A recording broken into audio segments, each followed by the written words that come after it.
नमस्कार मित्रांनो, स्वागत आहे तुमचं आपल्या या आनंदी वास्तू या चॅनेलमध्ये. मित्रांनो, मकर संक्रांतीच्या दिवशी काही गोष्टी केल्यास पुण्य आणि काही गोष्टी टाळल्यास त्या आगामी काळासाठी चांगल्या असतात असं सांगितलं गेलं आहे. चला तर मग पाहूयात मकर संक्रांतीला काय करावं आणि काय टाळावं.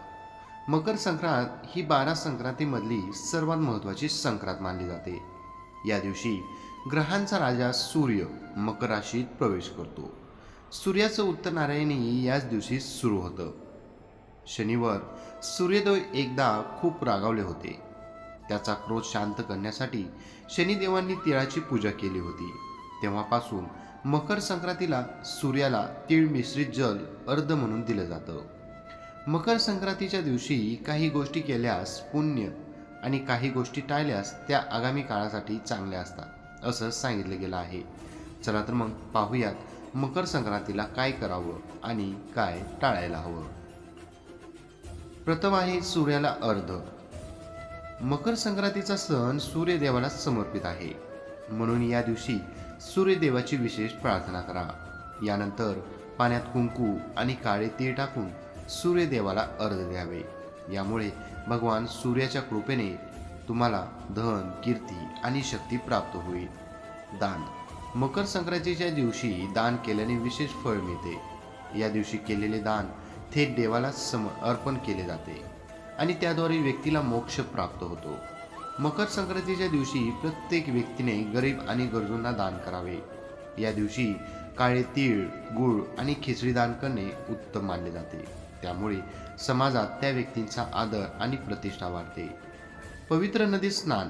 मकर संक्रांतीच्या दिवशी पवित्र नद्यांमध्ये स्नान केल्यामुळे पापांपासून मुक्ती मिळते आणि मोक्ष प्राप्ती होते असा उल्लेख शास्त्रात आहे. सर्वोत्तम म्हणजे गंगा स्नान. या दिवशी गंगेच्या पाण्याने स्नान करून ते घरामध्ये शिंपडावे. या दिवशी ब्राह्मणांना भोजन अर्पण करा. यामुळे देवता प्रसन्न होतील आणि जीवनात सुख, शांती आणि समृद्धी येईल. पितरांना यज्ञ. मकर संक्रांतीच्या दिवशी पितरांच्या नावाने यज्ञ करावा. यामुळे घरात पितृदोष होत नाही. या दिवशी महाराज भगीरथ यांनी आपल्या पूर्वजांच्या आत्म्यांच्या शांतीसाठी गंगा नदीत तर्पण केल्याने शास्त्रात सांगण्यात आलं आहे. मकर संक्रांतीला काय टाळावे. तामसिक आहार टाळा. मकर संक्रांतीच्या दिवशी तामसिक अन्न खाऊ नये. याचा आरोग्यावर वाईट परिणाम होतो. या दिवशी मांस, लसूण, कांदा यासारख्या पदार्थांचे सेवन करू नये. मकर संक्रांतीला सात्विक अन्नच घ्यावे. कुणालाही रिक्त हस्ते पाठवू नका. या दिवशी कोणत्याही गरीब आणि असहाय्य व्यक्तींचा अपमान करू नका. असं केल्याने पापांचा भागीदार होतो. या दिवशी कोणीही वाईट शब्द बोलू नये. घरी कोणी असहाय्य आल्यास रिकाम्या हाताने परत जाऊ देऊ नये. मद्यपान टाळावे. मकर संक्रांतीच्या दिवशी मद्यपान केल्याने जीवनावर वाईट परिणाम होतो. यामुळे आर्थिक स्थिती बिघडू शकते. या दिवशी दारू किंवा मद्य सेवन केल्याने घरातील सुख, समृद्धी बिघडू शकते.